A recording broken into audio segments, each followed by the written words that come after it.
So as a lawyer, we make arguments. We point out the rampant, gross injustices, the damning statistics, the inhuman racial biases. We talk about cruel and unusual punishment. But today is about the story of a man who, while he still breathes, offers hope and beauty through all of his struggles, all the struggles inherent in his own story, struggles that really are, at their core, inherent in all of our stories.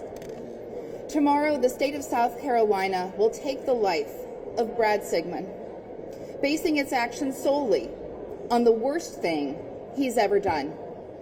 Is this all that justice seems to see?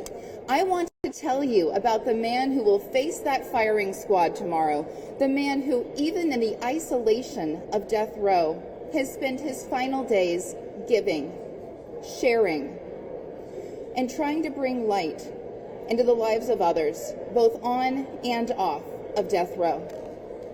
Brad tithes from his commissary to those on death row who have nothing, ensuring that even those the world has discarded and forgotten have something special to eat. He has pen pals all over the world, people who have written to him for over a decade, even when language was a barrier. Why? Because he showed them kindness, because he listened, because he built relationships that defy the labels that have been placed on him.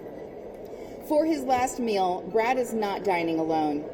He is sharing his meal with the men in the isolation unit with him, breaking bread in the most literal way possible, in a gesture that echoes the Last Supper, the feeding of the 5,000, and every meal of grace ever shared among those the world sees as outcasts.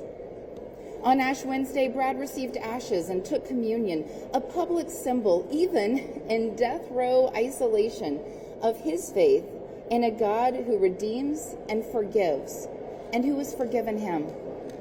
One of Brad's most treasured possessions has been a Bible concordance because he wanted to be able to cross-reference Scripture in real time when talking with people. And even there, even in prison, even on death row, he has strived to model personal and social holiness, to live out his faith in the way that only he can. And Brad loves to make people smile. He has asked his pen pals to send him joke books so that he could share those jokes with his grandson. That's the man that we are killing tomorrow. No one is here to excuse the worst thing that Brad Sigmon ever did. He knows just how wrong it was.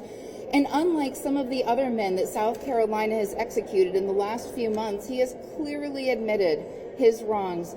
But if we believe in redemption, if we believe in the power of change and the dignity of every human life, then we must ask ourselves, what does it say about us as a society when we refuse to see anything but a person's worst moment? When we extinguish the life of someone who has spent his final years giving, sharing, praying, and laughing with his grandson through letters. Brad Sigmon is not just the sum of his worst day. He has so much more to give. And tomorrow, when South Carolina executes him, it is not justice. It is vengeance. And it is wrong. Dead wrong. Thank you.